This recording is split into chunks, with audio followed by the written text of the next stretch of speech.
All right, so is being vocal about your budget a sign of financial savvy, or is it just another social media flex? I want to explore how loud budgeting is actually reshaping our approach to money management. What is going on, you beautiful humans? And if you haven't figured it out yet, I'm Gen X, and I grew up in a time when talking about money, especially when you didn't have any money, that was actually something that you whispered about. Now I'm seeing something different, something actually refreshing, and I'm loving it because my Gen Z kids haven't embarked into the world of careers yet, but they do have jobs and they talk about money like quite a bit. Not obsessively, but it is definitely something that they prioritize openly, proudly, and this is actually what's called loud budgeting. And I had no idea about it. It just kind of came up on my feed, but it might be the best financial trend that I have seen as of late. And this is something that I remember hearing about growing up as either being like tacky or distasteful. Like, we just don't talk about it, especially like when people that we knew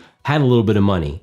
And it was like one of those things like where you would say like, well, they have money, but at least we're honest, as if them having money translated to them actually being dishonest in the way that they procured that wealth. But loud budgeting, see, this is actually about being unapologetically honest about your financial limits. Instead of pretending that you can afford that pricey night out, you say, you know what?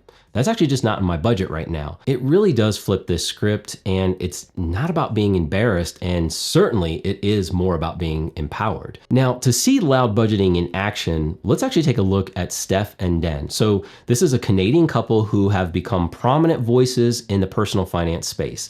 They actually keep showing up on my YouTube feed, and I'm thankful that they are. And I also know that they're over there on TikTok, but I actually found them on their growing YouTube presence. And they provide detailed budgeting breakdowns, and they share their monthly savings, their expenses, and even their investment strategies. And this level of openness exemplifies the loud budgeting ethos and encouraging others to take control of their finances through that honest communication. And I do want to discuss some of the concerns with this openness, but I also want to mention why this is actually catching on.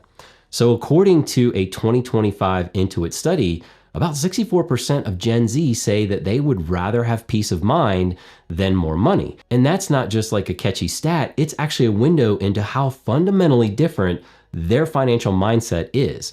For many of us, especially those of us who grew up in Gen X or even millennials, in that grind culture, success meant climbing the ladder.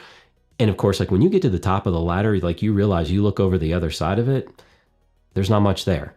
Earning as much as possible and never letting anyone know that when you're struggling and you want to be talking about your budget, like that was actually private information. Declining those plans for financial reasons, that actually felt like a failure. But Gen Z is playing this very differently. They're not chasing status, they're chasing stability. And with cost of living still rising, there's that housing affordability that's in crisis. I've talked about that. And student loan debt hanging over them, like many of them. They're adapting, and not by retreating, but by actually being radically transparent.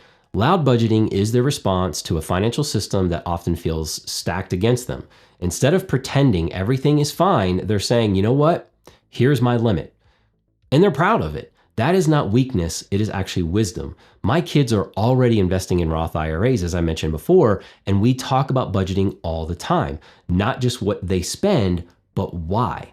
Although my kids actually do like things, they like stuff, but they are more about experiences. One of my kids really loves to go to concerts, and he sets a budget for this. He tells me that while he's out with friends, like what he'll usually do, because they'll all go out to like some place to eat, what he'll do is he'll use his various restaurant apps to get deals just so that he feels like he's like not the only one in the group not eating out. So he can be saving like significant money based on things that kind of pop up like certain specials or whatever. But what he wants to do is put that savings toward going to shows that come to like the Denver metro area, while also having some leftover portion for his Roth IRA each pay period.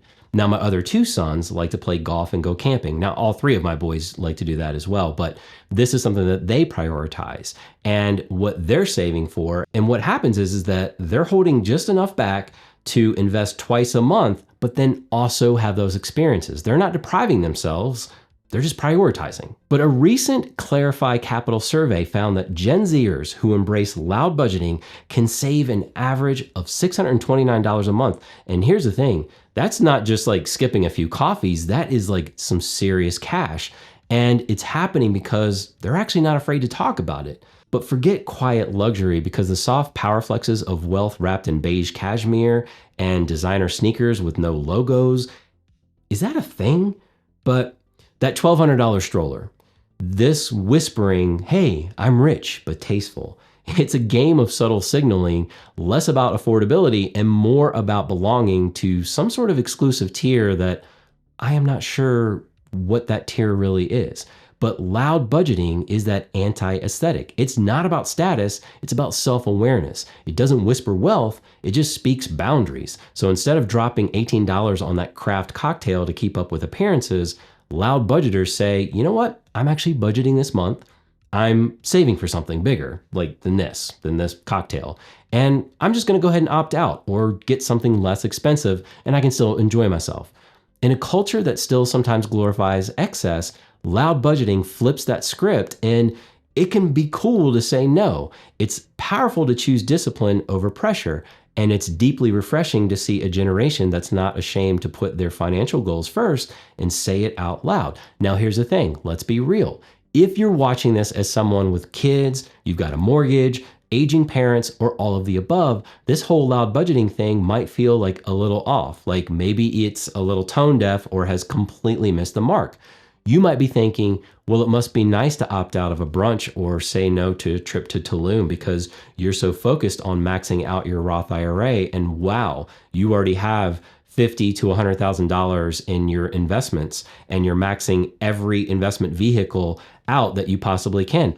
I don't have that luxury. I'm just trying to keep the lights on and the fridge full.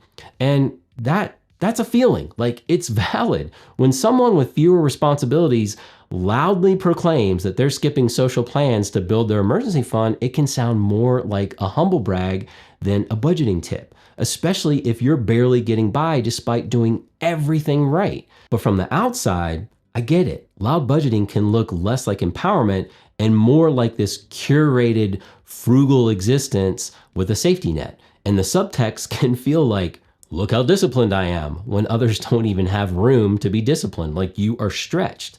But before we write it off completely, before we actually dismiss this as naive or performative, I actually want to offer a different lens, because there's more to this than what we see on that 30-second TikTok. And again, remember I talked about the highlight reels, but maybe, just maybe, there is something in this trend that we can all use regardless of where we are in life. So yes, loud budgeting might sound easier when you don't have daycare bills, you don't have medical expenses, or a house that seems to be eating your paycheck for breakfast. But here's the truth. The core idea isn't about privilege. It's about permission. So permission to be honest about what you can and you can't afford, because permission to choose long-term stability over short-term appearances, and permission to say, you know what, this doesn't fit my season of life right now, and doing it without feeling guilty. So because loud budgeting isn't about showing off, it's about showing up for your goals. And you can adapt it to your reality, even if that reality looks a little bit different from a TikTok 20-something-year-old. So if you want to give loud budgeting a shot, even if you're not Gen Z or even close to that, here's how you can get started. So first off, you got to get clear on your priorities. What are you really saving for? Is it retirement? Is it a home repair? Is it just a little breathing room between paychecks? When you name it, it becomes easier to protect it. Now, you also need to make a plan that you can talk about. So you don't have to announce it on TikTok, but start small. Track your spending and figure out, okay, what is non-negotiable and what's kind of just a habit. And then practicing saying no with confidence, whether you do it in front of a mirror or heck, turn on a camera. You don't have to post it, but then you could actually watch it back. It might feel awkward at first, especially with friends or family, but every time that you say no to something that doesn't align with your goals, you're actually saying yes to your future. Then you encourage the conversation, whether it's with your kids, your partner, or your coworkers. You got to start talking about more openly about money. Loud budgeting doesn't mean being loud to the world. It's just loud enough that your financial health isn't a secret burden. This isn't about being flashy with your frugality. It's about being real. And there is power in that, whether you're 22, you're 42, or you're 62. Now, of course, I have to ask you, have you tried loud budgeting, or are your kids teaching you about money like mine are? I would love to hear from you. I always appreciate your time here. Please drop a comment and let's talk about it. Stay informed and stay empowered on your next level up, and I will catch you right back here on the next one.